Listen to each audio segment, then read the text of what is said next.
안녕하세요. 오늘도 사연살롱을 찾아주셔서 감사합니다. 평소 사연살롱을 애청하는 60대 여자입니다.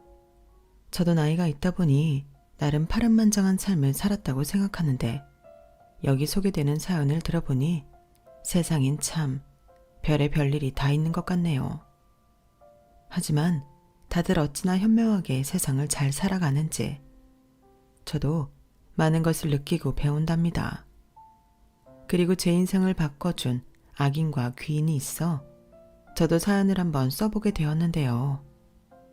별로 솜씨는 없겠지만 부디 끝까지 제 이야기를 들어주셨으면 좋겠습니다. 저는 남편과 20살에 만났어요. 저는 당시 미혼모였던 친정엄마와 둘이 살고 있었는데 남편과 만나고 1년 뒤 지금의 첫째 아들이 생겨 결혼을 서두르게 되었죠. 그리고 그 뒤로는 엄청난 시집살이가 저를 기다리고 있었는데 무슨 심술인지 당신 성에 차지 않는다며 저를 구박하면서 굳이 저를 옆에 끼고 살려고 하셨어요. 아마도 당신 마음대로 저를 부려먹으실 심상이셨겠죠. 그렇게 저는 시어머님이 돌아가시기 전까지 시댁에서 시집살이를 했어요. 저와 남편이 어려서 경제적인 이유가 있기도 했는데 시어머님은 저희가 어느 정도 돈을 모으고 저희 첫째가 5살이 넘었는데도 언감생심, 분가는 꿈도 꾸지 말라고 하셨죠. 그러니 어쩌겠어요. 저는 계속 시집살이를 할 수밖에 없었는데 지금이야 그런 시댁이 있다고 하면 며느리 입장에서는 난리가 날 일이었지만 저는 또 어쩔 수 없이 인고의 시간을 보내야 했죠. 저희 시어머니는 독하디 독한 분이셨거든요. 그리고 시어머니는 제 친정이 별 볼 일 없다며 저를 참 많이도 구박하셨는데요. 시어머니한테 들은 말 중에 가장 속상했던 말은 제가 남편 인생을 망쳤다는 거였어요. 저런 게 들러붙지만 않았어도 우리 성호 인생이 고속도로 4차선을 껐을. 저것이 껌딱지마냥 달라붙어서 망해버렸어. 내가 죽 써서 개줬지. 저런 며느리를 보려고 내가 죽을 둥 살 둥 우리 성호를 키운 게 아닌데. 조상님.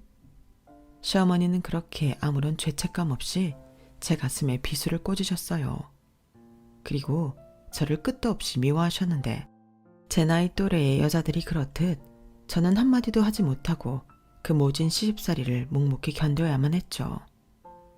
제가 젊었을 때는 이혼은 정말 특수한 상황이 아닌 이상 생각도 못하는 거였거든요.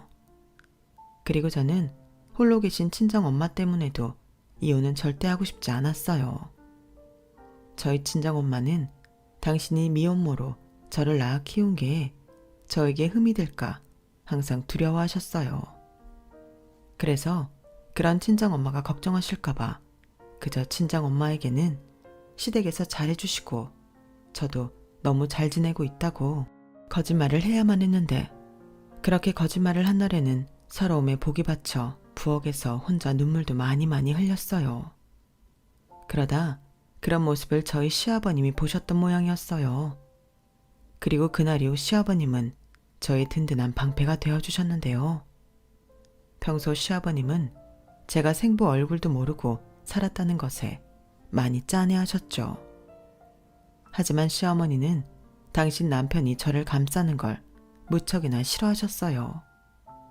그래서인지 저를 향한 구박도 점점 더 심해지셨는데 늘 똑같이 하던 빨래와 청소도 저를 혼내기 위한 구실로 삼으셨었죠. 넌 지금 이걸 청소라고 했냐? 어떻게 살림하는 여자가 청소를 이렇게 하냐? 내가 발로 해도 이것보다는 낫겠네. 넌 도대체 제대로 할 줄 아는 게 뭐냐? 네 엄마는 이런 것도 안 가르쳐주든? 그리고 너 아침에 한 빨래 꼬라지는 왜 그 모양이야? 내가 손으로 싹싹 비벼 빨라고 했냐 안 했냐? 아휴 진짜 뭐 하나 마음에 드는 구석이 있어야지. 어머니 저는 어머님이 하라는 대로 했는데요. 뭐야? 너 지금 시애미 말에 토를 다는 거야? 그래서 뭐? 넌 지금 내가 괜한 트집을 잡는다 이거야 뭐야? 애비 없이 자라서 그런가? 위아래 경우도 모르고 진짜 저걸 어디다 써? 사실 시어머니는 그냥 저에게 화를 내기 위해 트집을 잡으시는 게 맞았어요.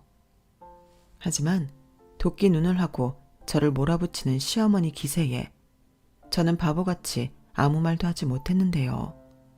그러면 가만히 듣고 계시던 시아버님이 한 소리를 하곤 하셨죠. 거참 그만 좀 해. 당신은 왜 그렇게 쟤를 못 잡아먹어서 한달이야. 작은 애가 한 게 당신 마음에 안 들면 좋게 가르치면 될 일이지. 괜히 안 싸둔 얘기까지 할 게 뭐가 있냐고. 애한테 상처인데 시어머니라는 사람이 그런 말을 그렇게 함부로 해. 여보, 당신이 왜 나서요? 당신이 그러면 얘가 나를 뭘로 보겠어요? 당신은 내 체면은 생각 안 해요? 내가 당신 때문에 얘가 더 싫은 거예요. 막말로 내가 틀린 말 한 거 없잖아요. 귀한 내 막내 아들, 애비도 없는 척에 덜컥 임신하는 바람에 발목 잡혔는데 내가 이 정도도 못해요? 나 화병 나서 자리에 눕는 거 보고 싶어요. 사람 참 심보 좀 좋게 가지지. 그러다 자네가 벌받아. 제가 우리 집 시집 와서 얼마나 마음고생이 심한데 당신 아들 귀하면 너의 딸 귀한 것도 알아야지.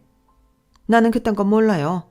그런 말 할 거면 당신은 방이나 들어가서 당신 좋아하는 바둑 TV나 봐요. 사람 염장 지르지 말고. 아, 속 터져. 너는 거기서 뭐하고 서 있어? 빨리 청소랑 빨래 다시 안 하냐? 시어머니는 그렇게 귀엽고 다 된 청소와 빨래를 저에게 다시 시켰어요.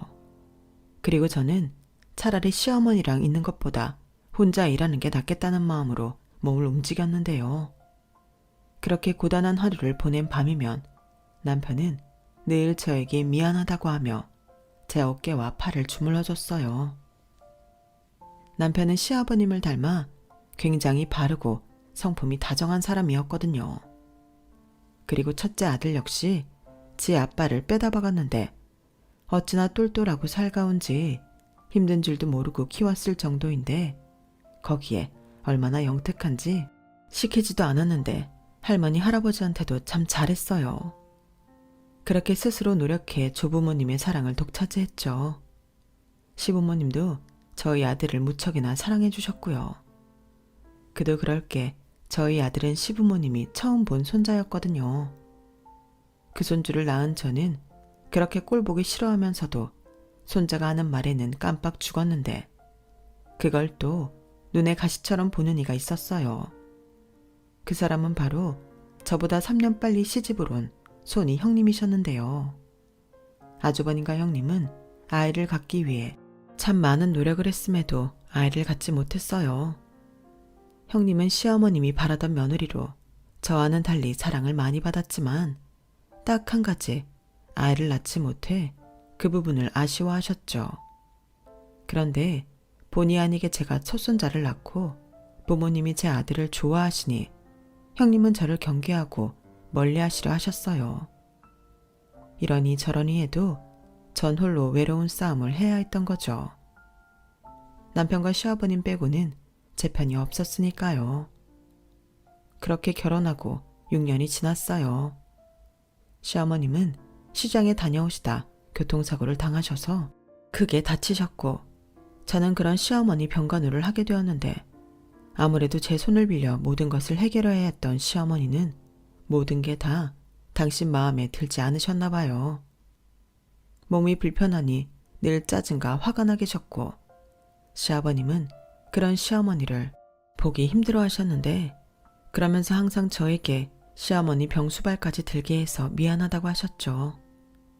이제 와서 고백하자면 저도 그때는 시아버님을 봐서 시어머니 병간호를 했어요.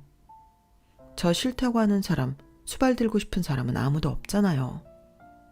그렇게 제가 며느리로서 싫은 것도 참고 1년 정도 정성을 쏟으니 시어머님도 어느 정도는 건강을 회복하셔서 당신 스스로 일상생활을 하실 수 있게 되셨고 그 1년은 참 많은 것을 바꿔놓았는데요.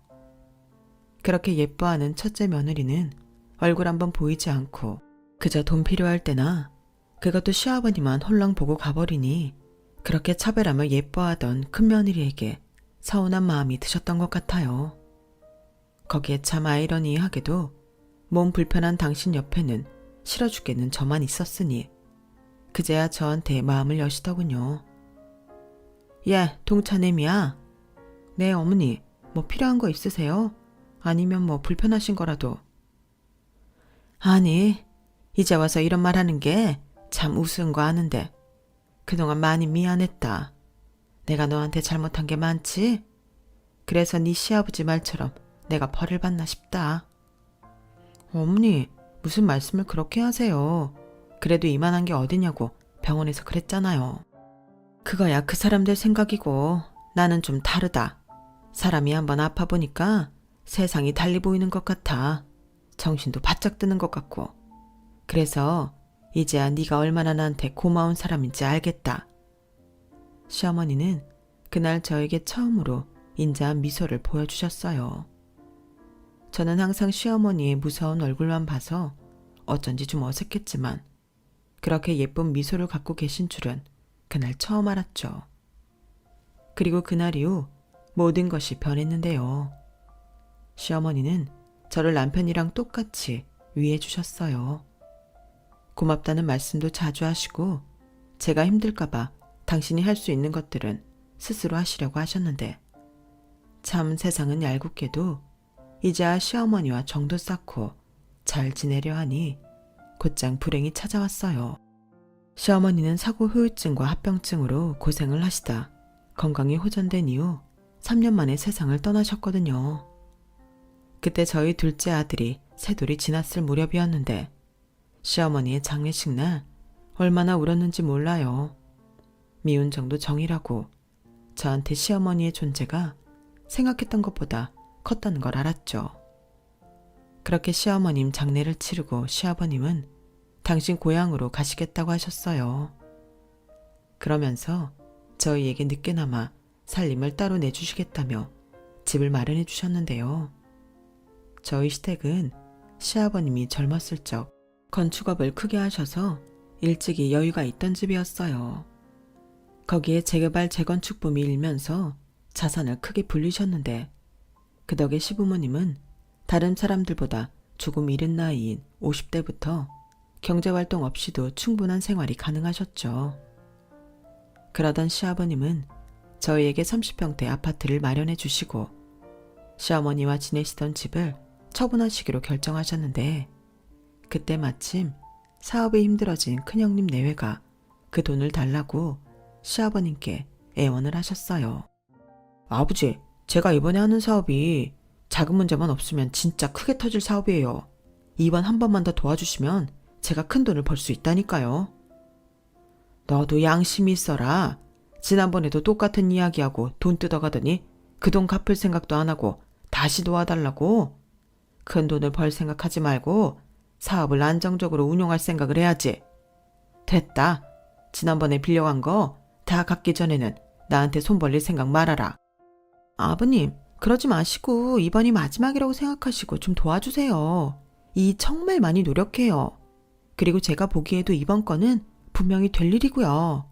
어차피 이 집 팔아서 아버님 쓰실 데도 없으시잖아요. 큰아들 좀 도와주세요. 장남이잖아요. 나중에 아버님 모시고 도와줄 사람 저희 아닌가요? 나는 니들 도움받을 생각 눈꼽만큼도 없어. 괜한 헛수고하지 말고 돌아가. 싫어요. 저는 아버님이 돈 주실 때까지 한 발자국도 떼지 않을 거예요. 맞아요. 성호한테 아파트 사주셨잖아요. 성호는 되고 저는 안 돼요. 저한테는 아파트 사주신 적 없잖아요. 이건 차별이에요. 세상에 장남보다 차남을 차별하는 부모가 어딨어요. 뭐야? 네가 그러고도 형이야? 쟤들이 이 집에서 나랑 네 엄마 모시면서 산 세월이 얼만데 그런 소리를 해. 양심도 없는 놈. 잘 다니던 회사나 계속 다닐 것이지. 사업이 뭐 그렇게 쉬운 건 줄 알았어? 큰 돈? 너는 내가 볼 때 그 욕심 버리지 않으면 작은 돈도 어림없다. 네 동생한테 사준 아파트가 그렇게 고깝더냐? 넌 한 것도 없이 뭘 그렇게 받아 챙기려 들어. 염치도 없지. 쟤들이 네 엄마 병수 발들 때 니들은 뭐 했는데? 코빼기도 비치지 않고 지네 아쉬울 때나 찾아와서 돈덩거린 게 다잖아. 됐으니까 내 집에서 썩 나가. 아님 내가 장남이고 뭐고 호적에서 확 파버릴 거다. 아버님, 정말 이러실 거예요? 저희도 그때 사업 때문에 바빠서 그런 거지 일부러 그런 거 아니었어요. 누가 들으면 저희가 아주 못돼 먹은 불효자인 줄 알겠어요. 저희도 억울하다고요. 그러지 마시고 한 번만 이 좀 도와주세요. 저희가 저희만 쫓아고 이러는 거 아니에요. 저희가 잘 돼야 서방님네도 돕고 우리 집안도 잘 돌보죠. 너는 참 말은 잘해. 근데 니들한테 쟤들 도와주라고 누가 그러든? 이 집안도 내가 있는데 무슨 걱정이야? 괜히 말로 어떻게 해보려고 그러지 말고 스스로 노력해서 잘 살 생각을 해. 니들이 안 나가면 내가 나가마. 시아버님은 그렇게 크게 화를 역정을 내시고 집 밖으로 나가셨어요. 그러자 바닥이 꺼져라 고개만 숙이던 아주버님은 애먼 저희 남편한테 원망하듯 이렇게 말했는데요. 들었지? 아버지는 항상 저런 식이야. 어머니는 그래도 내가 장남이라고 잘해주셨는데 이젠 어머니도 없으니 나야말로 찬밥 신세다. 나는 이 집 장남도 뭣도 아니라고 하니 앞으로 네가 알아서 아버지 모시고 다 해. 나는 그냥 고아라고 생각하고 살 테니까. 일어나. 저 양반 절대 우리한테 돈 안 줘. 포기하고 당신 집에 가보자. 됐어. 내가 말했지? 우리 집에 손 벌릴 생각 하지 말라고. 이게 뭐야? 당신 집안 돈 많은 거 아니었어? 아이씨 짜증나. 동서 그 아파트 얼마야? 그거 그냥 우리한테 넘기면 안 돼? 어차피 동서 돈으로 산 것도 아니잖아. 형수, 그게 무슨 말이에요? 왜 말이 그렇게 되는 건데요? 그러는 형이랑 형수가 가져간 돈이 얼만데요? 자그마치 5억이 넘어요. 그 돈은 뭐 형수 돈이에요? 야, 너 지금 네 형수한테 무슨 말버릇이야? 아버지가 나를 무시하니까 너까지 네 형이랑 형수를 무시해도 되는 줄 알아? 무시? 내가 무시했다고? 무시는 형이랑 형수가 있지.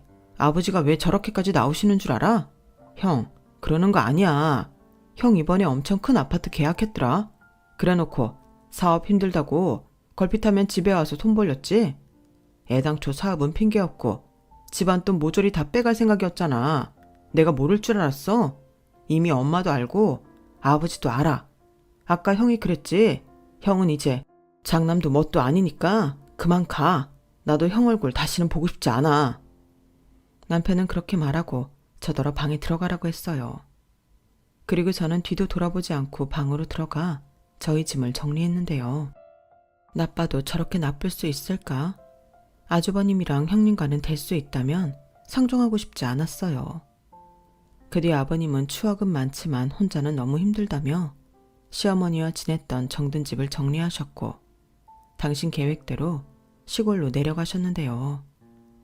그러면서 저희에게 당신한테 이제 자식과 며느리는 남편과 저뿐이라며 우리끼리 잘 살자고 하셨고 저는 시골에 계시는 시아버님이 걱정되어 많게는 일주일에 한 번, 적게는 한 달에 한 번은 꼭 혼자라도 시아버님을 뵈러 시골집으로 갔어요. 저는 원래 운전면허증이 없었지만 시아버님 때문에 운전면허증을 땄죠. 고속버스를 타고 다니는 게 정말 힘들거든요. 게다가 둘째 아이는 어려서 제가 시아버님께 가려고 하면 나도 할아버지 보고 싶어. 엄마, 나도 데려가. 하며 조르는 통에 남편의 권유로 운전을 하게 되었어요. 그렇게 팔자에도 없는 차를 끌고 다니며 시아버님이 계시는 시골집을 오갔는데 시아버님은 그곳에서 농사도 짓고 소나 돼지 농장일도 도우며 제 2의 인생을 사셨죠. 제가 내려가면 뭐하러 여기까지 왔어? 안 와도 되는데 너도 참 고생을 사서한다 라고 하셨지만 입은 귀에 걸려서 동네 분들에게 저를 자랑하곤 하셨어요.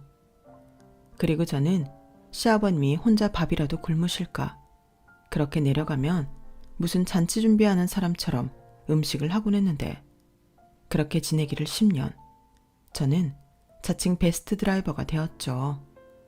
운전하는 거 참 별거 없더라고요. 하지만 시간은 참 공평했어요. 무언가 좋아지면 또 무언가는 나빠졌으니까요. 세월에 장사 없다는 말이 괜히 있는 게 아니더라고요.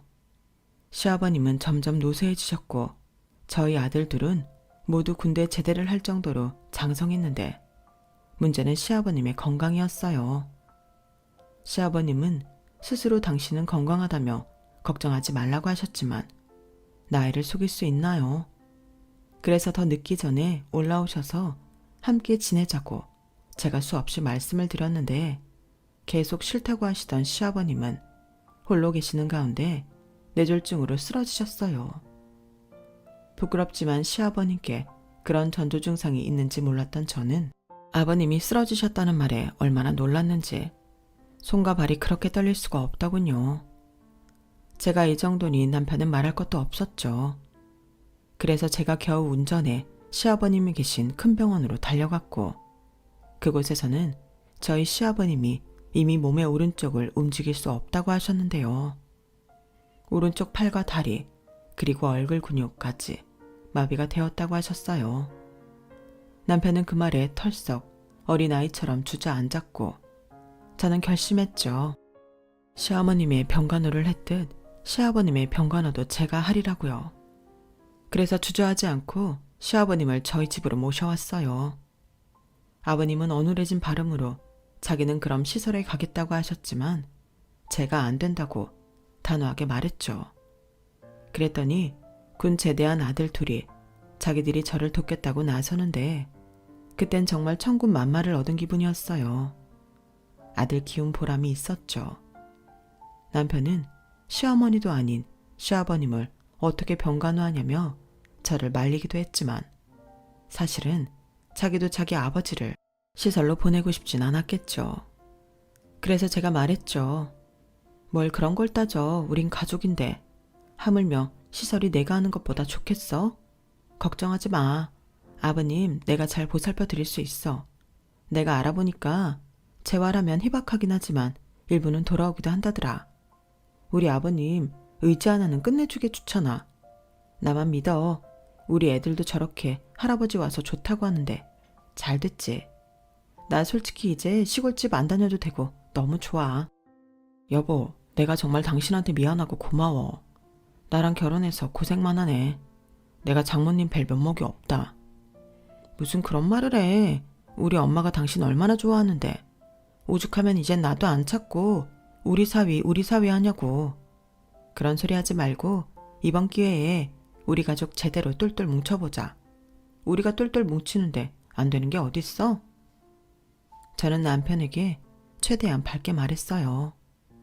결혼 초엔 제대로 말도 못하던 저였는데 세월은 저를 씩씩하고 당찬 아줌마로 만들어 놓았죠. 그렇게 저는 시아버님의 재활과 병간호에 최선을 다했어요. 그때도 저의 운전 실력은 큰 도움이 되었어요. 하지만 때때로, 아니 하루에도 몇 번씩이나 힘든 일은 있었어요. 그럴 때면 혼자 힘에 부쳐 막막해 하기도 했지만 시아버님은 오죽하실까? 그 생각으로 이를 악물고 버텼네요. 최대한 시아버님이 수치심이나 적외감이 들지 않도록 하려고 애를 많이 썼어요. 아무래도 목욕이나 대소변 같은 예민한 부분도 제 손을 빌려야 하는 때가 많았으니까요. 그러면 제가 일부러 더 까불고 정신없이 굴었어요. 그냥 속 없는 사람이 되는 게 편하겠더라고요. 그 역시 시간이 지나면 익숙해지고 무뎌질 거라고 여기며 묵묵히 시아버님 케어에 올인하며 지내니 참 감사하게도 병원에서 희박하다던 기적이 일어났어요. 아버님은 조금 서툰 걸음이긴 했지만 혼자 걸을 수 있게 되셨고 손도 조금씩 사용하게 되었는데 무엇보다 제일 감사했던 건 시아버님 말씀하시는데 전혀 어려움이 없게 되었다는 거였어요. 전에는 발음이 어눌하셔서 제가 알아들으려 온 신경을 기울였는데 예전처럼 똑같이 말씀하실 수 있게 되니 그게 제일 반갑고 감사하더라고요. 그리고 그 이후부터는 시아버님과 믹스커피 마시며 농담도 주고받고 집안일도 함께하며 추억을 쌓았어요. 말은 아버님 부려먹는 거라고 했지만 조금이라도 더 움직이시게 하려고 한 저의 꼼수였죠. 그리고 그 시간은 제법 재미있었어요. 원래 저희 아버님은 드라마는 일절 보지 않는 분이셨는데 저희 집에 와서는 저와 드라마 보는 재미에 푹 빠지게 되셨죠. 원래 아버지가 없던 저라서 그런가 그런 시간들은 시아버님을 정말 제 아버지처럼 따르게 만들었는데요. 이런 말이 좀 과장되게 들리시겠지만 솔직히 그때는 남편보다 시아버님이 더 좋았어요. 야야, 드라마 할 시간이다. 얼른 테레비 틀어라. 어제 그 썩을 놈이 무슨 비밀을 말할 것처럼 하고 끝났잖아. 내가 오늘 하루 종일 그게 궁금해서 미치는 줄 알았어. 와, 우리 아버님 이제 드라마 광 다 되셨네. 이제 드라마 못 보면 큰일 나겠네요. 당연하지. 네 시어머니가 이재미 때문에 테레비를 그렇게 끼고 살았구나. 자자, 한다. 너 이제 나한테 말 시키지 마라. 그렇게 저는 저녁 시간이면 시아버님과 방송국 채널을 넘나들며 드라마 챙겨보는 재미에 푹 빠졌어요. 그리고 병원 진료가 있는 날이면 꼭 맛있는 점심을 먹고 집에 오곤 했는데 그건 아직까지도 시아버님과 저의 둘만의 비밀이에요. 그 정도까지 회복이 되니 솔직히 이젠 병간호한다는 생각도 들지 않더군요. 하지만 시아버님은 이제 당신이 직접 화장실에 갈 수 있고 스스로 손으로 뭘 잡거나 걸을 수 있게 되니 다시 시골집으로 가시겠다고 고집을 피우셨는데요. 그러는 과정에서 저랑 좀 다투기도 했어요. 저는 앞으로 계속 이렇게 지내고 싶은데 시아버님은 그게 아니라고 하니 그땐 좀 많이 서운했죠. 그런 마음 때문이었을까요?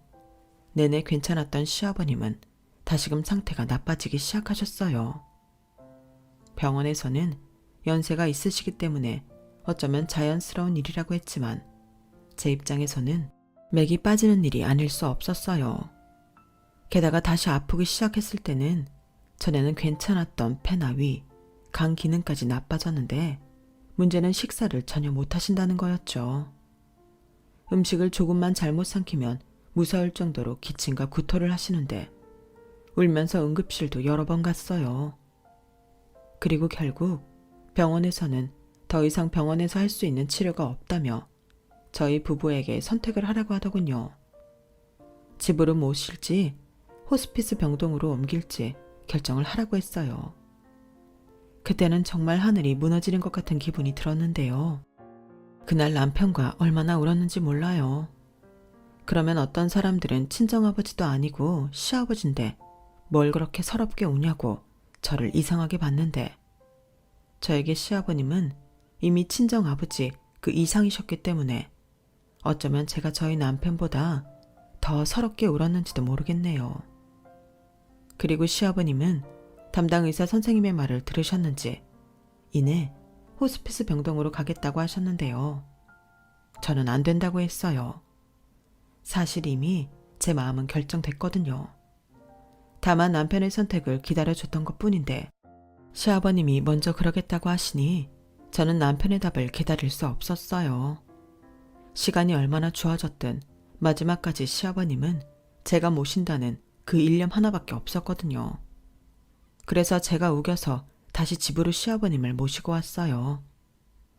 그런데 그게 시아버님은 속상하셨는지 전처럼 저에게 다정하게 말씀도 안 하시고 전에 없던 짜증을 내시는 등 저를 힘들게 했는데요. 저는 그게 꼭 시아버님이 저에게 정을 떼시려 그러시는 것 같아서 슬펐어요. 그러다 무슨 해가 서쪽에서 뜰 일인지 내내 잊고 지내던 형님에게 연락이 왔어요. 시아버님이 아프시다는 걸 이제야 알았다며 자기가 맏며느리니 찾아뵈야 할 것 같다고요. 솔직히 싫었어요. 다시는 보고 싶지 않았거든요. 하지만 남편은 시아버님의 시간이 얼마나 남았을지 모르는데 형수는 모르지만 형은 보고 싶을 수도 있다며 아주버님 내외를 집으로 부르자고 했는데요. 저도 남편의 그 생각에는 어쩔 수가 없더군요. 그래서 시아버님께 조심스럽게 여쭤봤어요. 당사자인 시아버님의 의견도 중요하니까요. 그런데 시아버님은 얼굴에 화색까지 보이며 당장 연락해서 부르라고 하셨는데요. 솔직히 서운했어요. 하지만 시아버님이 원하시니 저를 따를 수밖에 없었죠. 그래서 내키진 않지만 10년 만에 아주버님과 형님을 마주하게 됐는데요. 저희가 나이 든 만큼 아주버님과 형님도 많이 달라졌더라고요. 그런데 그 쌀쌀맞은 말투와 행동은 전혀 달라지지 않았는데 시아버님을 보자마자 대성통곡을 하면서 저를 세상 나쁜 며느리로 만들었어요. 어머나 세상에, 아버님 몰골 좀 봐. 동서는 아버님을 어떻게 모셨길래 이렇게 야위게 할 수 있어? 동서, 제대로 보살펴드린 거 맞아? 옆에서 보는 사람 없다고 하는 척만 한 거 아니냐고. 형님, 무슨 말씀을 그렇게 하세요? 내가 속상해서 그러지.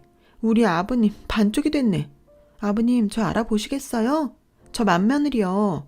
여보, 당신도 이리 와. 아버지, 저예요. 아버지 장남 명호. 근데 아버지, 꼴이 이게 뭐예요? 저한테 그렇게 모질게 구셨으면 잘 지내고 계셔야죠. 여보, 도저히 안 되겠어. 우리 아버님 모시고 우리 집으로 가자. 형님, 누구 마음대로 아버님을 모시고 가요? 안 돼요. 왜 이제 와서 난린데요? 절대 못 가요. 왜? 동서뭐 꿍꿍이라도 있어? 평소에 그렇게 착한 척 다 하더니 나랑 우리 어머니 없으니까 진짜 본색이 나오는 거지. 형수, 지금 말 다 했어요? 이제 와서 나타난 사람이 무슨 자격으로 그렇게 말씀하시죠? 듣기 거북한데요. 형도 그래. 형이 그랬잖아. 이제 장남도 뭣도 아니라고. 근데 이제 와서 왜 이래? 왜? 아버지 위독하다고 하니까 유산 욕심났어? 뭐야? 넌 형을 그렇게 인간 말종으로 알았냐?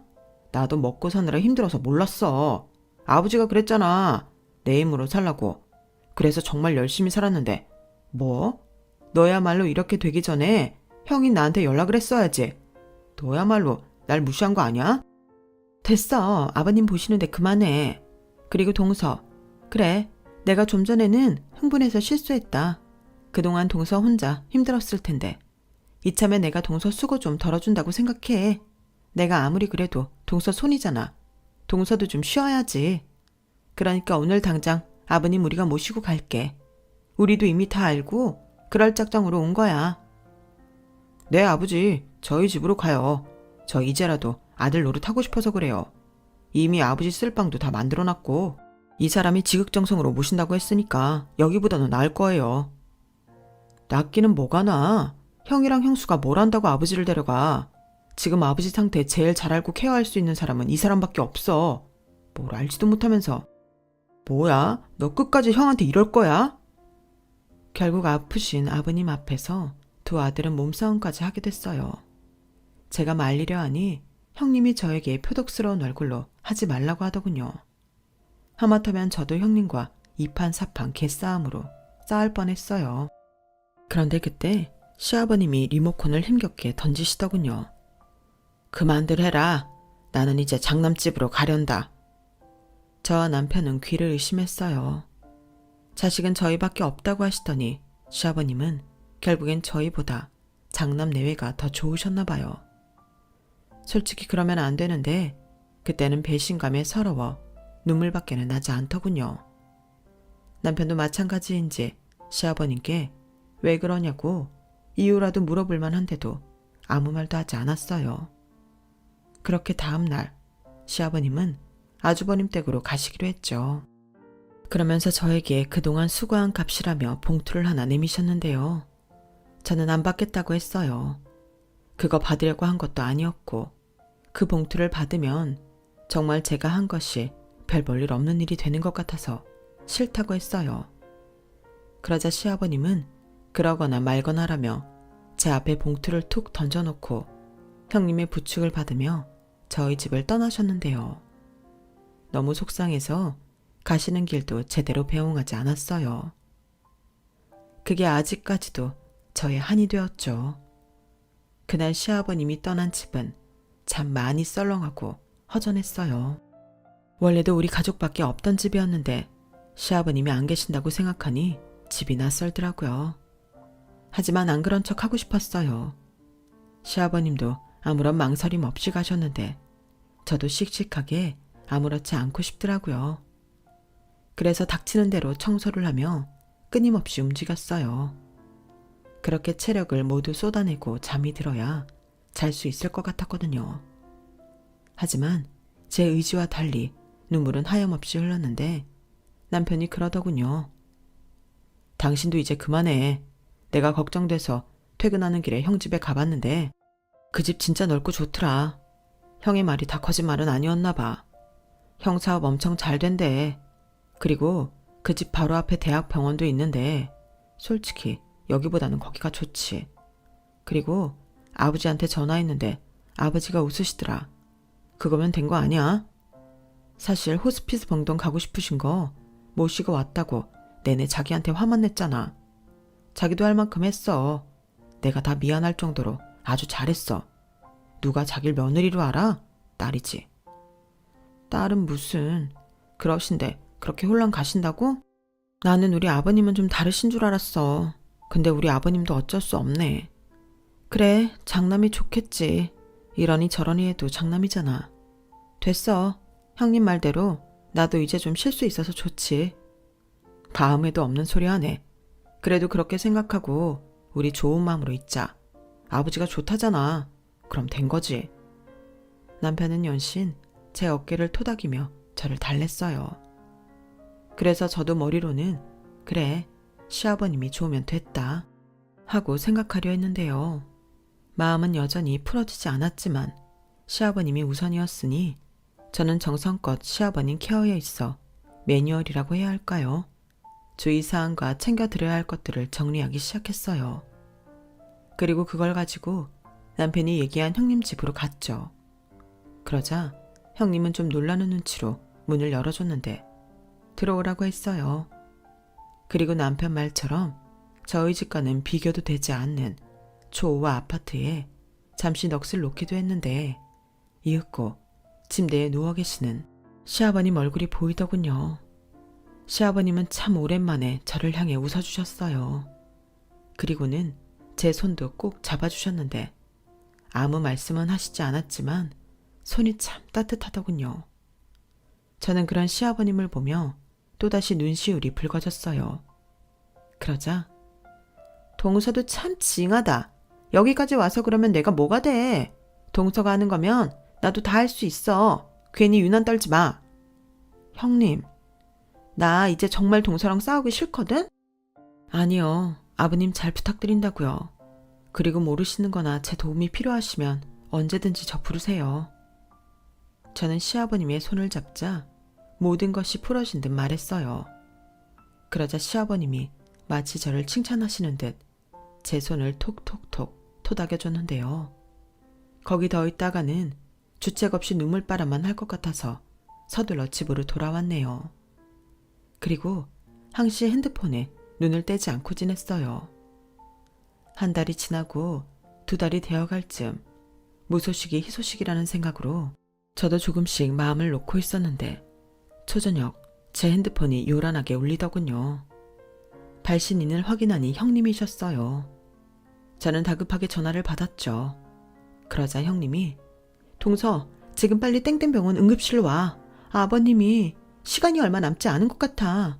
아버님이 동서 보고 싶대. 동서 이름만 부르셔. 빨리 와. 라고 하는데 앞치마를 벗을 새도 없이 저는 미친 듯이 운전해서 형님이 말한 병원으로 달렸어요. 이제 와서 말하는 거지만 그때 사고가 나지 않은 건 하늘에서 저희 시아버님이 저를 도운 게 분명합니다. 그만큼 저는 위태롭게 병원으로 향했고 마침 남편에게 전화가 와서 이리로 곧장 오라고 말했는데요. 제가 병원 응급실로 달려가니 시아버님은 정말 힘겹게 겨우 숨을 내쉬고 있었어요. 그 모습이 얼마나 힘들어 보이는지 저는 얼른 달려가 시아버님의 손을 잡아드렸어요. 그리고 말했죠. 처음으로 시아버님을 아빠라고 불렀거든요. 사실 아주 오래 전부터 그렇게 부르고 싶었는데 부끄러워서 그러지 못했어요.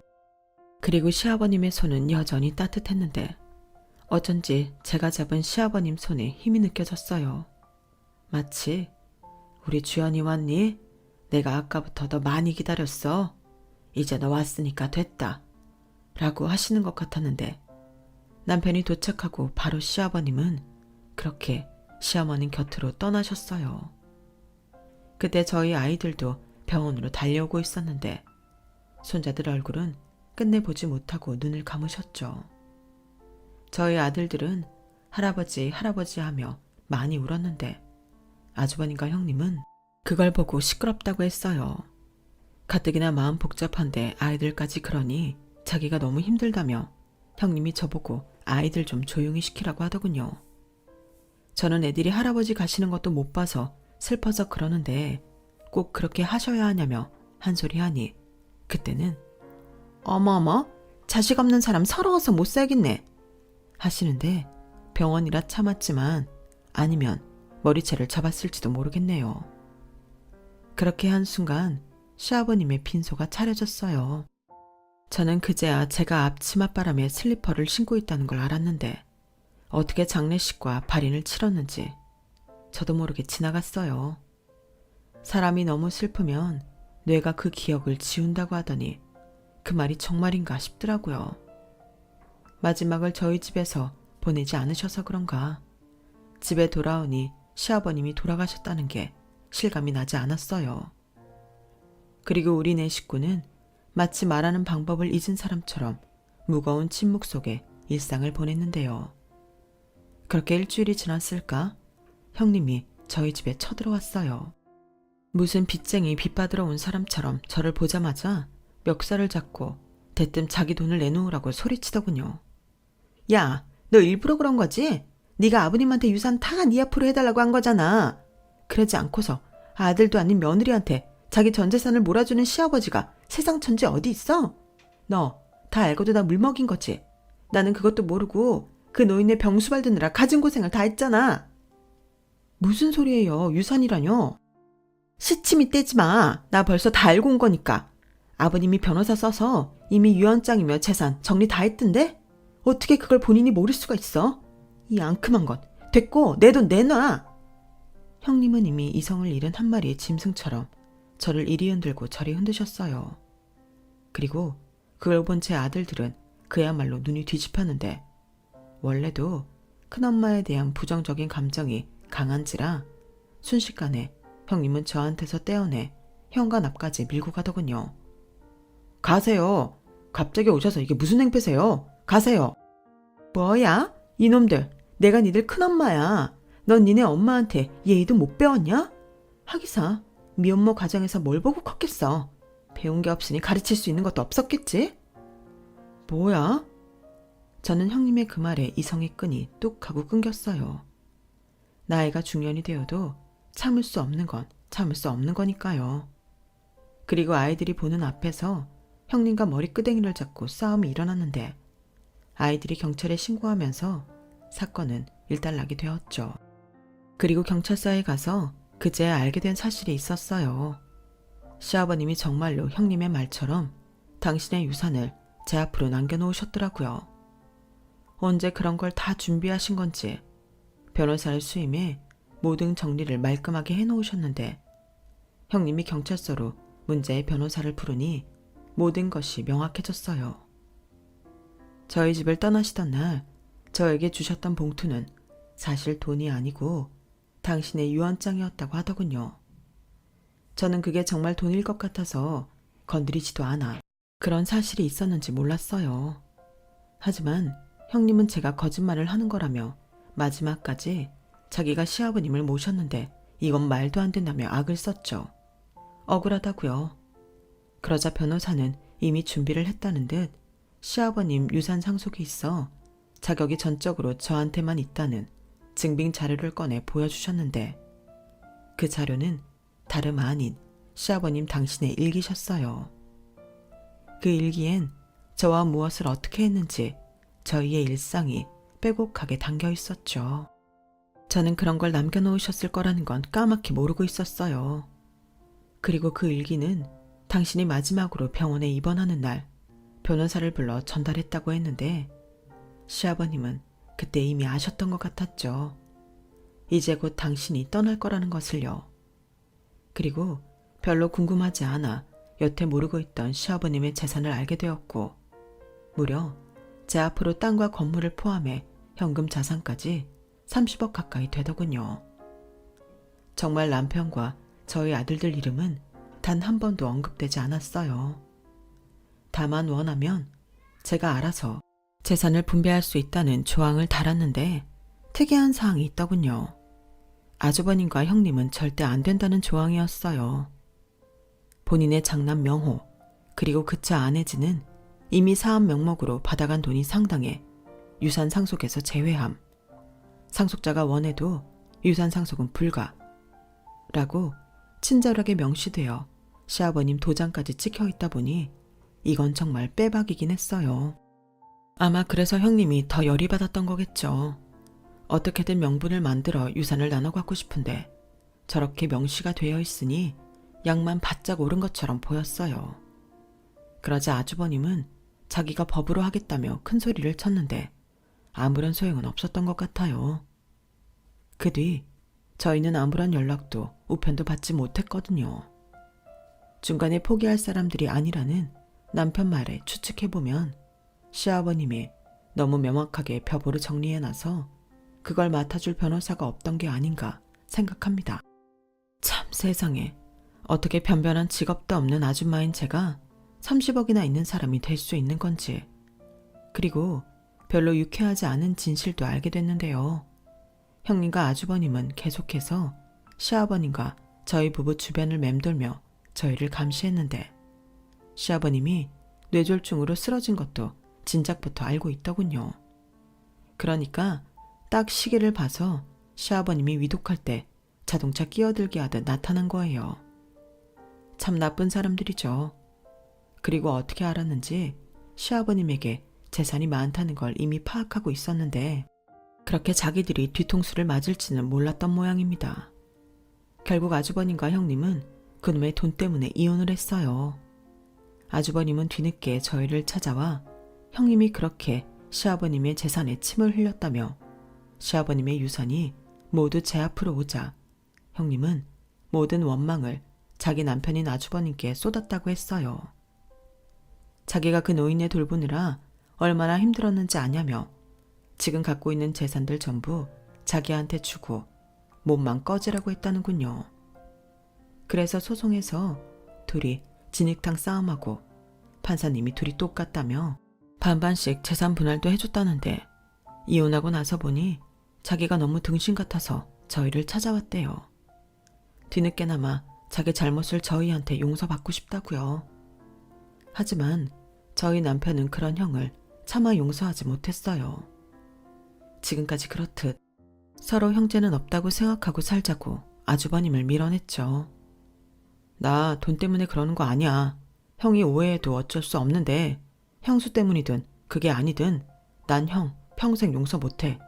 그러니까 그냥 형은 형대로 살아. 우리 서로 무소식이 희소식이라고 생각하고 살자.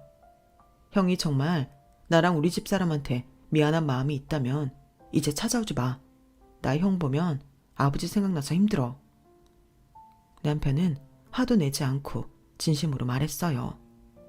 그러자 아주버님은 고개를 푹 숙이고 알겠다며 자리에서 일어나는데 그게 제가 아주버님을 본 마지막 모습이네요. 솔직히 저도 남편처럼 아주버님을 용서할 순 없지만 그냥 마음 한켠이 씁쓸했어요. 형제간에 그리고 동서간에 우애 있게 잘 지냈다면 얼마나 좋았을까. 그러면 시어머님도 시아버님도 참 많이 좋아하셨을 텐데 그런 생각이 들었거든요. 그래서 말로는 꺼내지 못했지만 늦게라도 아주버님이 사람답게 시부모님 아들답게 남은 인생을 성실하게 살았으면 합니다. 그 일이 벌써 무려 4년 전 일이에요. 그네는 얼굴도 마음도 예쁜 아가씨랑 결혼해 분가해서 살고 있고 둘째는 비혼이라나 뭐라나 하면서 아직 저희랑 같이 살고 있는데 시아버님이 쓰시던 방은 아직 그대로 있습니다. 솔직히 치울 마음이 없어서 그대로 두고 있어요. 그리고 잠이 오지 않거나 마음이 복잡할 때는 그 방에 가서 시아버님이 남겨놓은 일기를 읽어보는데 그 일기를 읽고 있으면 마치 아직도 시아버님이 계시는 그런 기분이 들어요. 제가 아버지 없이 자라서 그런지 늦게 받은 아버지의 정을 어쩔 수가 없나 봐요. 남편도 처음엔 그냥 빨리 정리하자고 하더니 이젠 저 하고 싶은 대로 하라고 하더라고요. 자기 아버지인데 저한테 뺏겼다고 하면서요. 저희 부부는 아직도 종종 시아버님 이야기를 하곤 해요. 남편은 이제 은퇴해서 저와 시간을 많이 보내주는데 솔직히 시아버님과 둘이 있을 때만큼 재미있지 않은데요. 그 아버지의 그 아들인데 그 부부는 아버지를 닮지 않았나 봅니다. 그래도 어째요. 제 하나뿐인 남편인 것을요. 그리고 시아버님이 남겨주신 유산은 아직까지 한 푼도 쓰지 않고 잘 보관하고 있어요. 아무래도 저한테 주시긴 하셨지만 우리 집안을 위해 쓰는 것이 맞는 것 같아 잘 보관했다 유용하게 쓸 생각입니다. 아마 그러라고 저한테 남겨주신 거겠죠. 제 사연은 여기까지예요. 쓰다 보니 내용이 많이 길어졌는데 오랜만에 옛날 기억을 떠올리다 보니 저도 참 사연이 많은 사람이었네요. 그래도 희노애락이 있어 제 인생도 더 괜찮은 인생처럼 느껴집니다. 사연을 쓰지 않았다면 모르고 나이만 더 먹었겠죠. 이 자리를 빌어 감사하다는 말을 전하고 싶네요. 그럼 제 사연 끝까지 함께 해주셔서 대단히 고맙습니다. 늘 몸 건강, 마음 건강 잘 챙기시길 바랍니다. 여러분, 사연 댓글에 응원과 현명한 조언 부탁드려요. 좋아요와 구독은 저에게 큰 힘이 됩니다. 오늘도 좋은 일 가득하세요.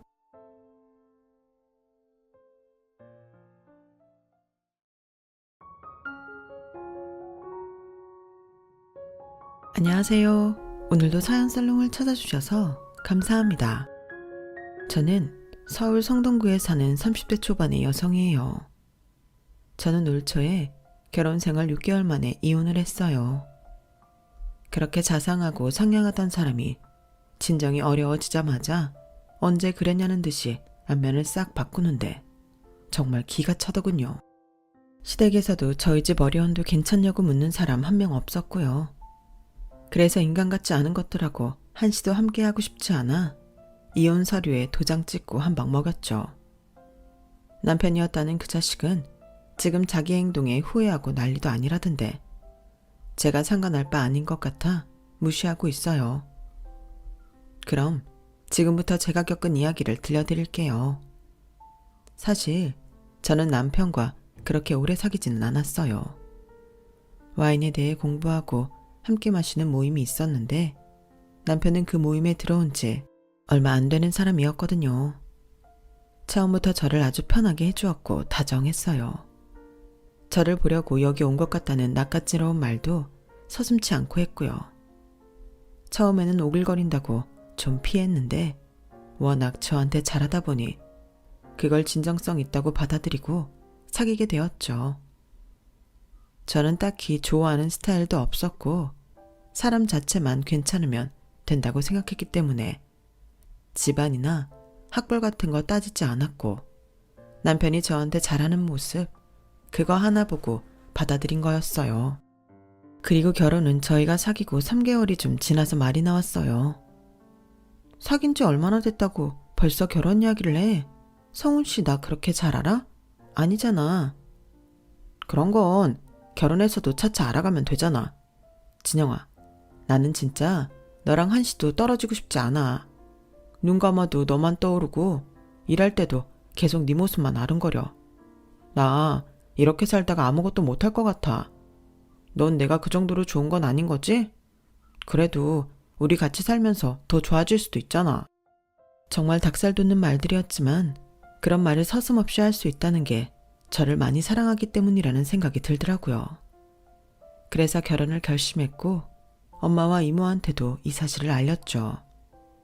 저희 집은 아빠가 저 고등학생 때 돌아가시고 엄마와 저 둘이 살고 있었어요. 엄마가 여자 형제만 넷 있는 집안의 첫째였는데요. 제가 어릴 때부터 저희 집은 친가보다는 외가와 더 가깝게 지냈어요. 이모들이 다 같은 지역에 옹기종기 모여 살았거든요.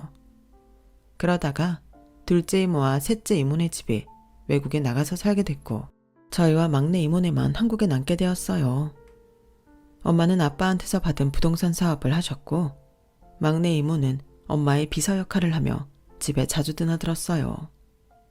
저희 집과 막내 이모 집은 서로 누구네 집이랄 것도 없이 자유자재로 왕래하며 지냈죠. 저도 형제 없이 혼자였고 막내 이모 딸도 외동이어서 둘이 친자매처럼 지내다가 이모 딸도 외국으로 유학을 가서 사실 저도 많이 외롭기는 했어요.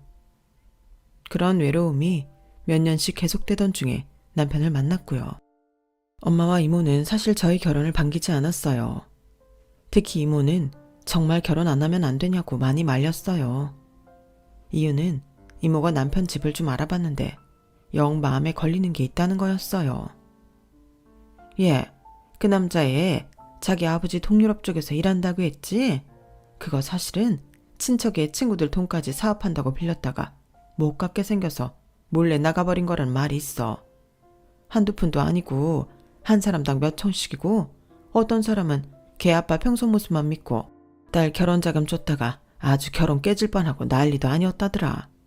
너 그런 집에 꼭 시집 가야겠어? 이모 걱정은 알겠는데 그건 성훈 씨 아버지가 그런 거지 성훈 씨가 그런 게 아니잖아.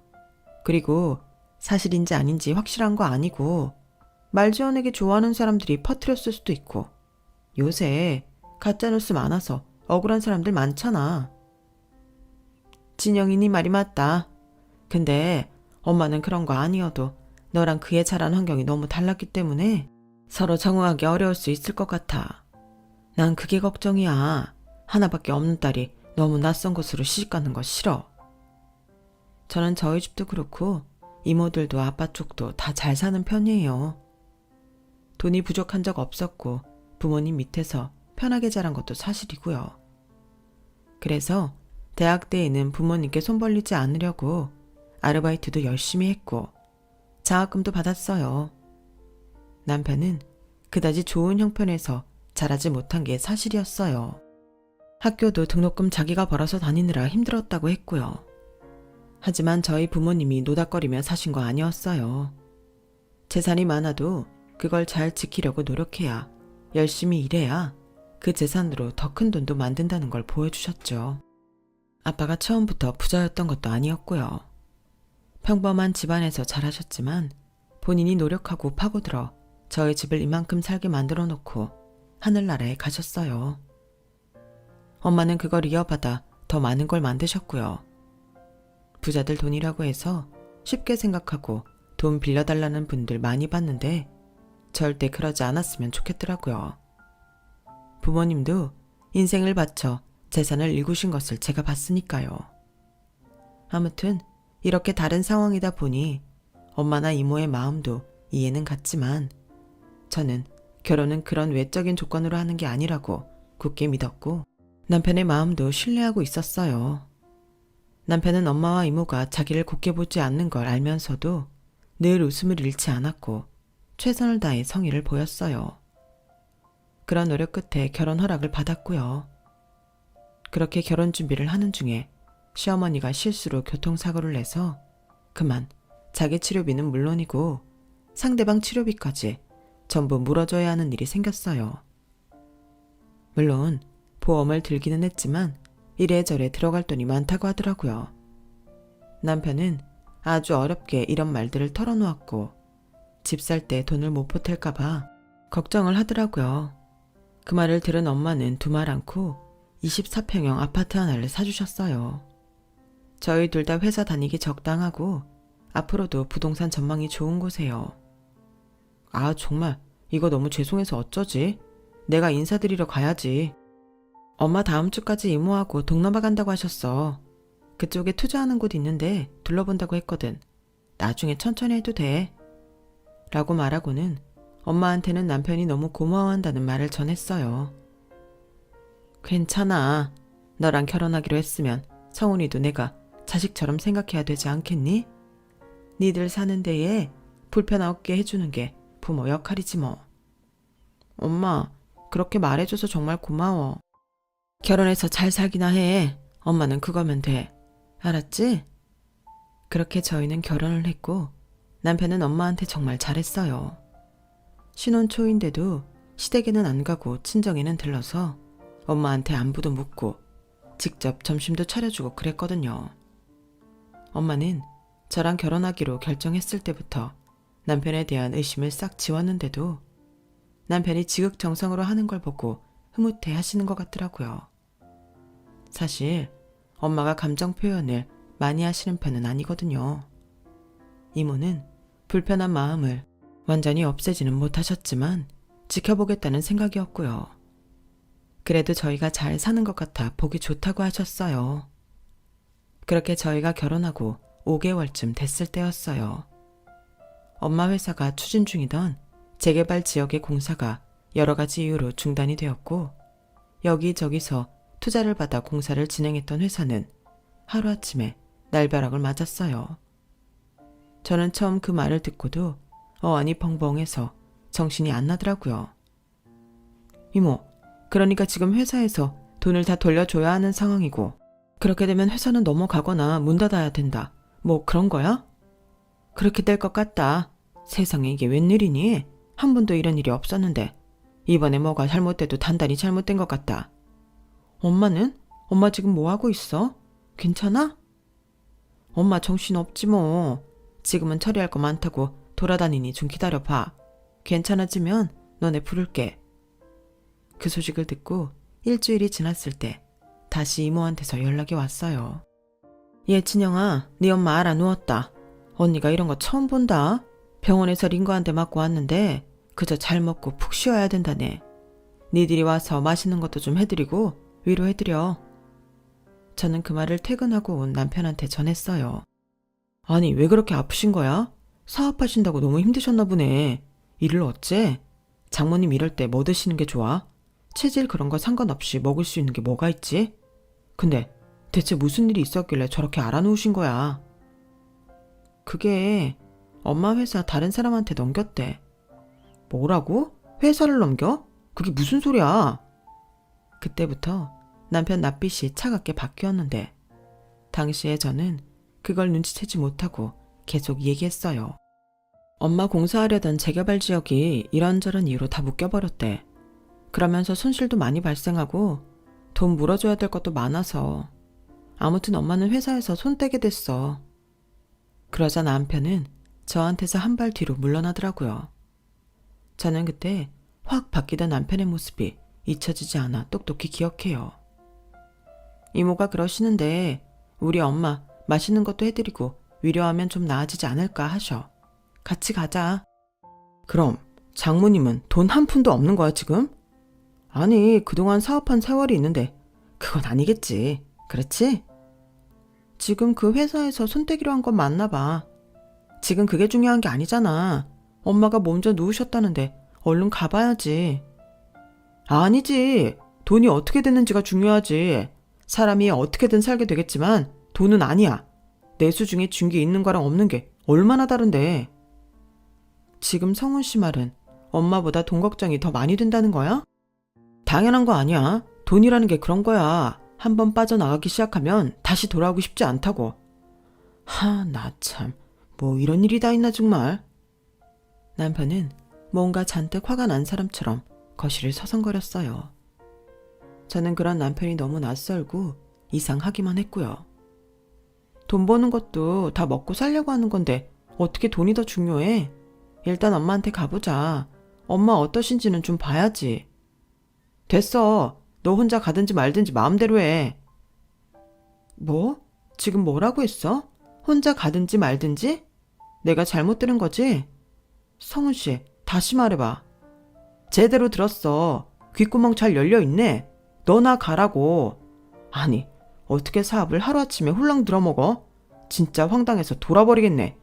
야, 그래도 골프 회원권은 계속 쓸 수 있는 거지?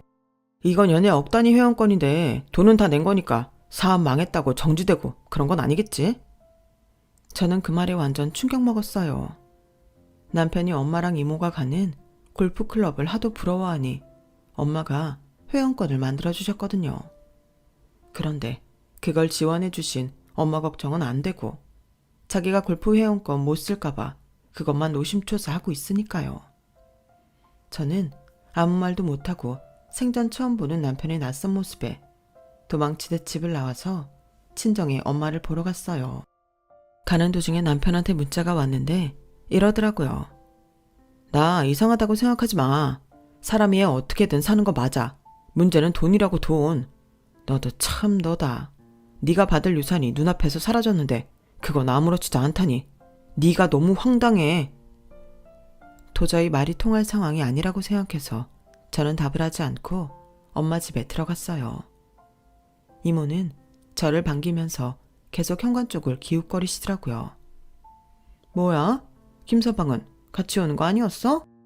오늘 늦는 데서 나라도 얼른 보려고 왔지. 일단 내가 뭐라도 만들어 볼게. 엄마는 자? 그러니까 지금은 들어가지 말고 우선 너도 좀 쉬어. 저는 이모와 이야기하고 음식을 만들면서도 가슴이 쿵쾅거리는 게 잦아들지 않았어요. 남편한테 연속으로 받은 충격이 컸거든요. 엄마는 잠에서 깨신 후 제가 한 음식을 먹으며 조금 기운을 차리시는 것 같았어요. 김서방은 집에 있어? 뭐 하고 있어? 오늘은 회사가 바쁘대. 나한테 엄마 잘 돌보고 오라고 했어. 그 말에 엄마는 도로 눕더니 벽을 향해 몸을 돌리시더라고요. 저는 너무 속상한 마음에 집에 와서 남편한테 한마디 했어요. 성훈 씨, 아까 나한테 한 그 말, 그거 다 진심 아니지? 성훈 씨도 너무 놀라서 나온 말들이지? 그러자 남편은 한숨을 크게 내쉬더니 이러더군요. 야, 내가 니네 엄마나 이모란 사람이 나 안 좋아하는 줄 알면서 왜 그렇게 알랑방귀 끼며 너랑 결혼하려고 애를 썼겠냐? 니네 집에 재산 없었으면 안 그랬어. 나 다른 여자 잡아서 결혼했지. 아니, 자가도 안정적이고 자금 탄탄하고 몇십 년 된 회사를 해서 잡았는데 이게 뭐야? 완전 똥 됐네. 그러니까 처음부터 의도적으로 나한테 접근했다는 거네? 왜? 기분 나빠? 나 너 속인 거 없어. 너 버리고 모임 나왔나 보다라고 말한 것도 틀린 말한 거 아니었고, 너랑 결혼하면 더 사랑하면서 잘 살 수 있을 거라고 했던 것도 진심이야. 돈이 있으면 그게 다 가능하니까. 내가 돈 이야기 빼놓은 거 말고는 잘못한 것도 없고 딱히 널 속인 것도 아니야. 제 생각과는 완전히 다른 사람이라는 걸 저는 그제야 깨달았어요. 저는 사람의 배경이나 학벌, 돈 같은 게 사람 사이를 이어주는 게 아니라고 믿고 있었는데, 남편은 배경과 돈이 사랑하면서 살 수 있게 만든다고 하는 거잖아요. 한마디로 저희 집 돈이 목적이었다는 거죠. 그 후 남편은 사람이 완전히 바뀌어서는 눈만 마주치면 성질을 냈고, 저보고 알짱대지 말라고 재수없다고 소리까지 치더군요. 거기에 더해 시어머니는 저더러 어디서 아는 척하지 말라고 문자를 보냈더라고요. 나 너랑 전화통화도 하고 싶지 않으니까 집에 오지 마라. 성훈이랑도 각방 써. 부정탈까 무섭다 얘. 저는 그 문자에 아무 답도 안 하고 퇴근 후 친정으로 갔어요. 답해봤자 좋은 말도 안 돌아올 테고 통화도 하고 싶지 않다는데 문자를 보내면 좋아라 하겠나 싶더라고요. 친정에 가니 엄마는 또 남편을 찾더라고요. 제가 엄마와 통화라도 해달라고 남편한테 연락을 했지만 남편은 제 전화를 아예 받지도 않았고 문자도 읽지 않았어요. 저는 그때 이혼을 속으로 결심하며 집으로 돌아왔어요. 이미 신뢰가 깨졌고 그쪽도 저희 집에 더 볼 일 없다는 식으로 나오는데 어떻게 결혼 생활이 유지될 수 있겠어요. 정말이지 엄마랑 이모가 말릴 때 왜 한 번 더 생각해보지 않았나? 제 결정과 덥석 사람을 믿은 마음이 너무 야속하더군요.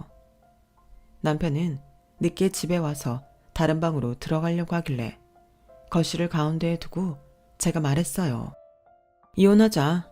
나한테 부정탈까봐 떨어져 살겠다면 그게 같이 사는 거야? 그냥 이혼해. 야, 나는 네가 이혼 안 해줄까봐 겁먹고 있었는데 이런 거 하나는 또 깔끔하네.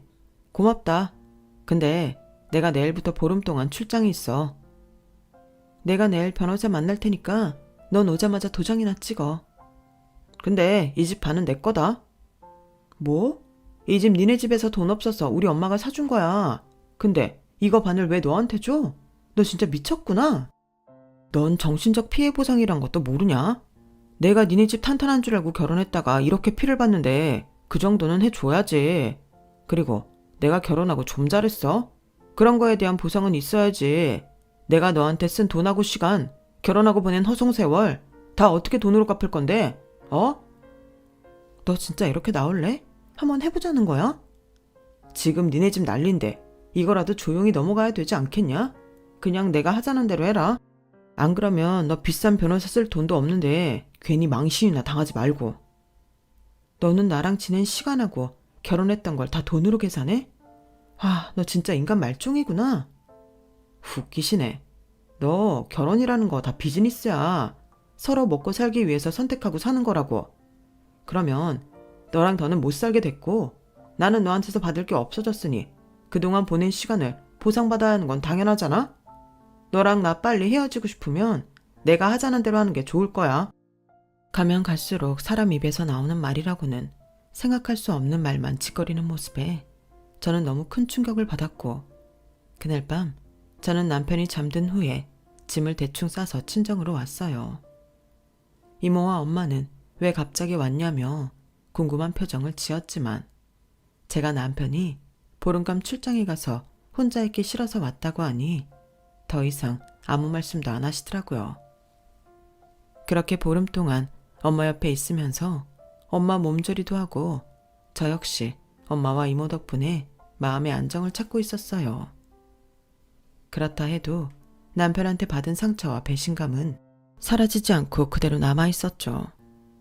보름이 지나고 남편이 온 날, 저는 집으로 가서 준비해 두었던 이혼 서류를 내밀었어요. 남편은 면세점 명품이란 명품은 다 쓸어왔는지 거실에 한가득 아주 전시를 해놨더라고요. 남편이 도장 찾는다고 방에 들어간 사이에 보니 여성용 가방이며 구두, 스카프 같은 것도 꽤 있더라고요. 남편은 도장을 갖고 나오다 쇼핑백 안을 보는 저를 보며 이러더군요. 다 우리 엄마 거니까 관심 꺼라. 너랑 니네 엄마나 이모는 지금까지 이런 거 많이 걸치고 다녔을 거 아니야. 이제는 나 키우느라 고생한 우리 엄마한테 전부 다 해드릴 거야.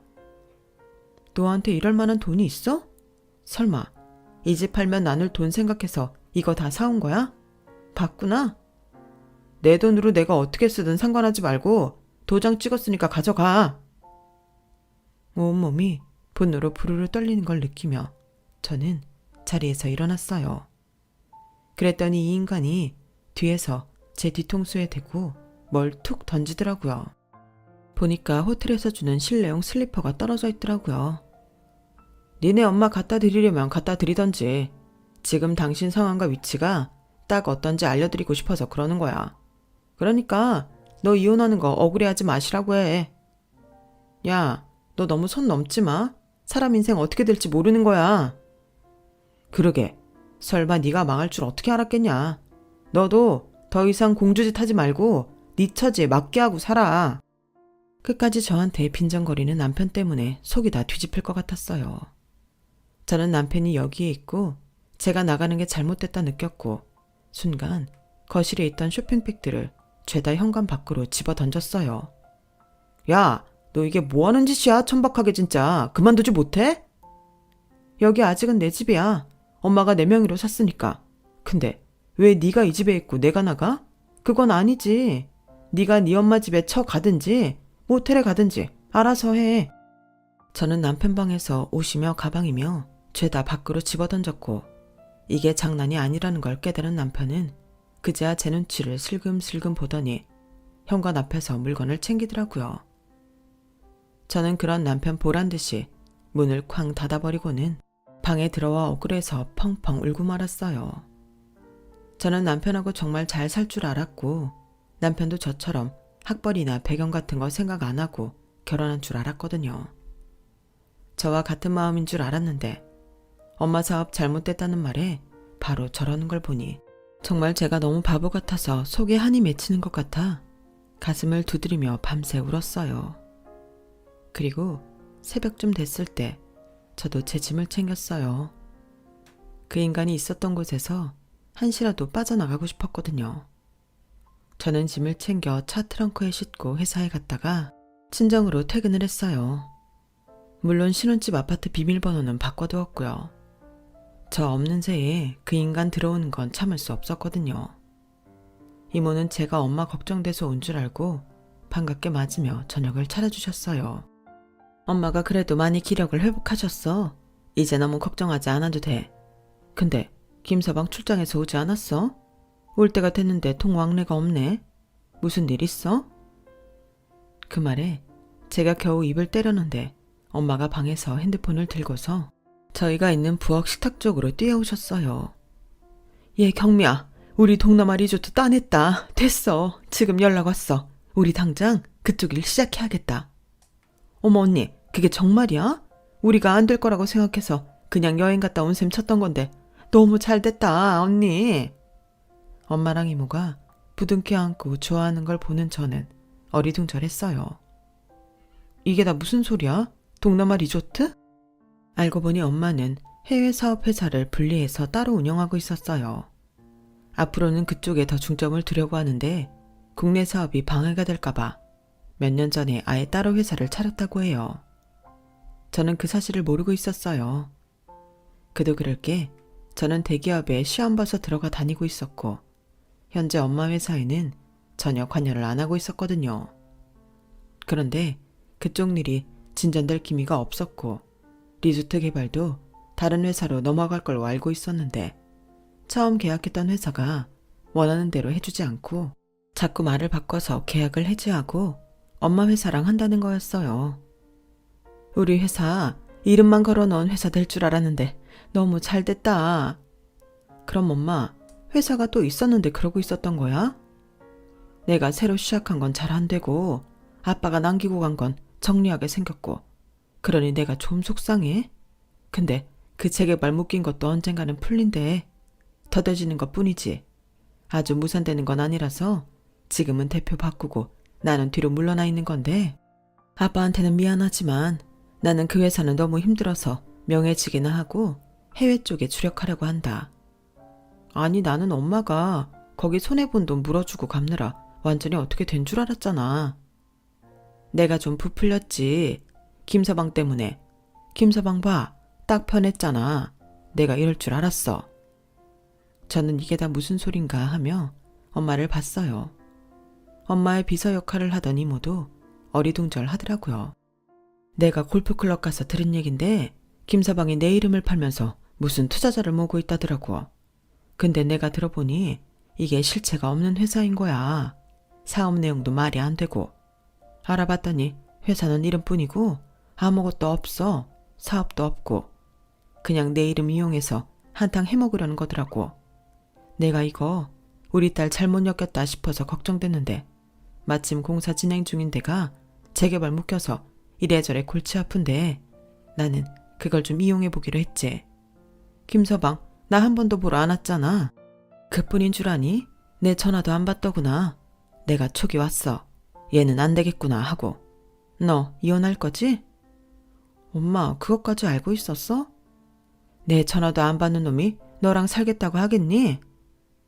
저는 엄마와 이모한테 그동안 있었던 일을 다 털어놓았어요. 말하는 도중에 제가 울음을 터뜨렸고 이모는 남편한테 당장 가겠다며 화가 나서 집을 나가려는 걸 엄마가 말리느라 애를 쓰셨죠. 그러지 말고 우리 방법대로 헤어져 주자. 그게 좋지 않겠어? 김서방이 우리 건물이 있는 건 모르지? 그 건물에 있는 일식집으로 좀 불러내. 그렇게 해서 저는 엄마가 시키는 대로 남편을 강남 쪽에 있는 일식집으로 불러냈어요. 왜 바쁜 사람 오라 말아야. 이혼 서류는 제출했냐? 일을 처리하면 한다. 어떻게 됐다. 보고는 해야 될 거 아니야. 그리고 너 치사하게 집 비번 바꿨더라. 유치해서 정말. 야, 나 네가 제안한 대로 이혼 못하겠어. 그 집 팔아서 절반을 네가 갖는다고? 네가 뭔데? 니네 엄마 차 사고 내고 돈 없어서 쩔쩔매서 엄마가 사준 건데 네가 무슨 자격으로. 너 이제 보니까 머리도 나쁘구나. 돈이 사라지면서 지능도 사라졌어? 내가 받을 권리 있다고 했잖아. 변호사 쓸 돈도 없으면서 일 질질 끌지 말라니까. 어쩌니? 그 변호사를 넘치게 쓰고도 남을 돈이 있어서. 넌 아직도 그렇게 있는 척 하고 싶냐? 자존심이 그렇게 중요해? 적당히 해라. 꿈에서 깨라고. 너는 더 이상 부잣집 공주가 아니야. 나 부잣집 공주 맞아. 제가 배를 누르자 직원이 왔고 저는 사장님을 불러달라고 했어요. 남편은 계속 저를 갓잔 타는 듯 쳐다보고 있었고요.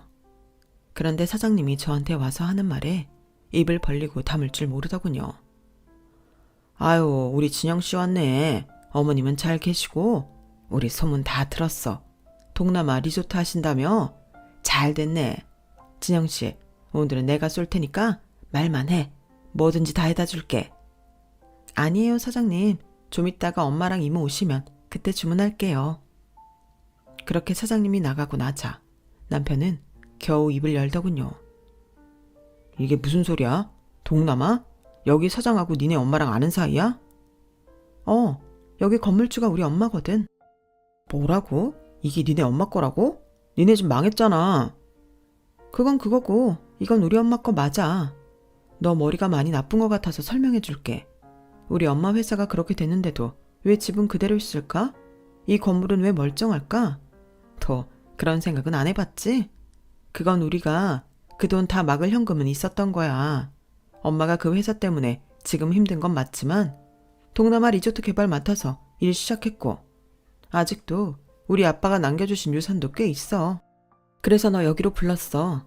너한테 그 집에 대한 권리 손톱만큼도 주장하지 못하게 만들 테니까 그런 줄 알고 이제 가봐. 진영아, 일단 우리 다시 차분히 생각해보자. 뭘 다시 차분히 생각해? 야, 너 우리 엄마 이름 팔아서 골프클럽에서 투자자 모았다며? 있지도 않은 회사 이름 명함 파고 말 같지도 않은 사업 계획서 들이밀고 너 그런 걸 보고 뭐라고 하는 줄 알아? 사기라고 하는 거야. 너 이제 다 이해했지? 그러니까 그 집 반씩 나누는 건 없던 일 된 거야. 어디 한번 해보자. 누가 이기나. 저기 진영아, 잠깐만. 나 다시 생각할 시간을 줘. 그때 저희 개인실로 엄마와 이모가 들어오셨고 엄마보다 이모가 먼저 나서서 남편한테 삿대질을 했어요. 생각할 시간은 무슨 생각할 시간? 웃기지 말고 나가. 안 그러면 사기죄로 쳐넣을 테니까. 이모님, 오해세요. 잠깐만요. 제게 해명할 시간 좀 주세요. 그러자 엄마가 테이블 위로 서류를 하나 툭 던지셨어요. 이거 자네가 내 이름 팔아서 사인하고 다닌 사업 계획서야. 골프클럽에 내 지인 하나 없을까봐 그러고 다녀? 자네 아주 간이 크던데 쓸데없는 쪽으로 말이야. 그래서 내가 골프클럽에도 내 해외 사업 진척되는 거 자네 귀에 안 들어가게 해달라고 부탁했어. 아무래도 자네가 내 딸 인생 먹칠할 것 같아서 말이야. 그래서 말인데 당장 내 딸한테서 떨어지지 못해? 엄마의 불같은 호령에 남편은 걸음아 나 살려라 도망을 갔고 저희는 어떻게 저럴 수 있냐며 속상함을 달랬어요. 나중에 남편은 계속 저한테 전화를 하더군요. 제가 전화를 받지 않자 문자를 계속 보냈어요. 미안해 진영아, 내가 경솔했어. 나는 물론 돈도 생각했지만 네가 싫었으면 너랑 결혼한다고 했겠니? 그렇잖아. 나 한 번만 다시 기회를 줘. 나 좀 돌아봐줘. 저도 거기에 문자를 보냈어요. 넌 내가 진짜 지능이 나쁜 줄 아나 본데 사람 그렇게 우습게 보는 거 아니야. 너 분명히 그랬어. 결혼은 비즈니스라고. 그래서 나랑 만났던 시간들하고 결혼 생활했던 그 세월들 다 아깝다고. 다 돈으로 보상받아야 된다고 네가 나한테 직접 한 말이야. 내가 그러니까 뭘 봐줘야 되는데 너 솔직히 우리 집 안 망했으니까 이러는 거잖아. 우리가 니네 아버지 친구들하고 친척들 돈 끌어 모아서 해외에 간 건 몰라서 가만히 있었던 거 아니야. 나는 그 말도 안 믿으려고 했는데 며칠 전 사실이라는 거 알았어. 부모가 그렇다고 자식까지 그러라는 법은 없지만 너 보니까 니네 아버지랑 똑같은 사람인 것 같다. 네 엄마도 그렇고. 나한테 어떻게 해볼 생각하지 말고 니네 엄마랑 명품 끼고서 행복하게 살아. 나중에 법정에서나 보자.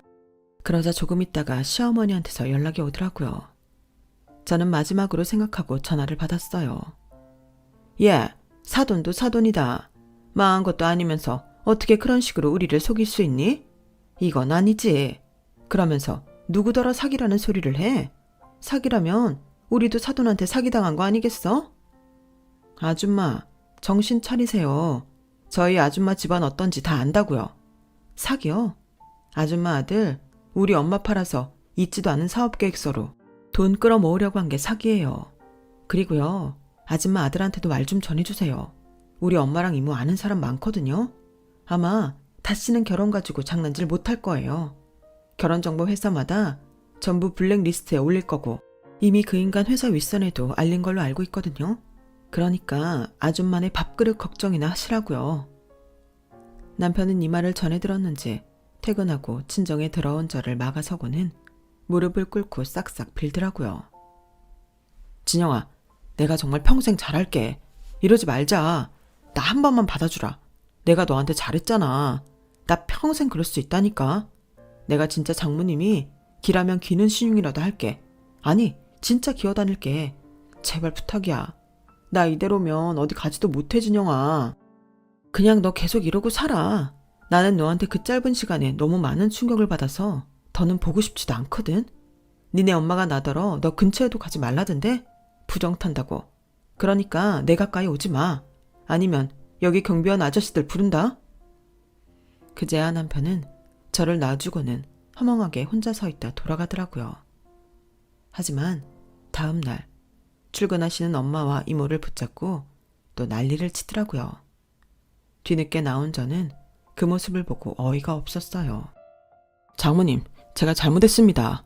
제가 정말 잘하겠습니다. 다시는 장모님 이름 가지고 장난치지 않을게요. 제가 어리석었어요. 저 한 번만 받아주세요. 그때 어디론가 갔던 이모가 바가지에 물을 잔뜩 담아와서 그 인간 머리부터 확 부어버렸어요. 수작질 그만하고 어서 저리 가지 못해? 그나마 우리 진영이 봐서 너 고소 안 하기로 했어. 그러니까 고마운 줄이나 알라고? 이후 그 인간은 다시는 집 근처에 얼씬도 하지 않았어요. 저희는 이혼 소송을 진행했고요. 그 결과 저는 이혼 소송에서 이겼고 그 인간은 저한테 위자료 탈탈 털리고서는 결국 지방으로 내려갔고요.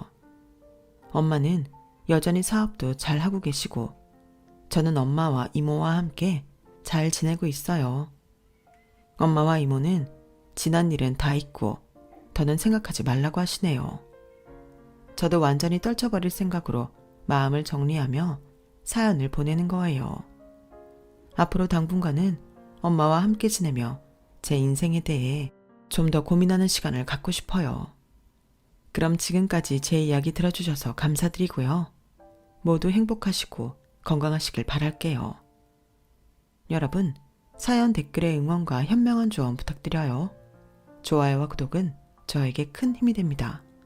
오늘도 좋은 일 가득하세요.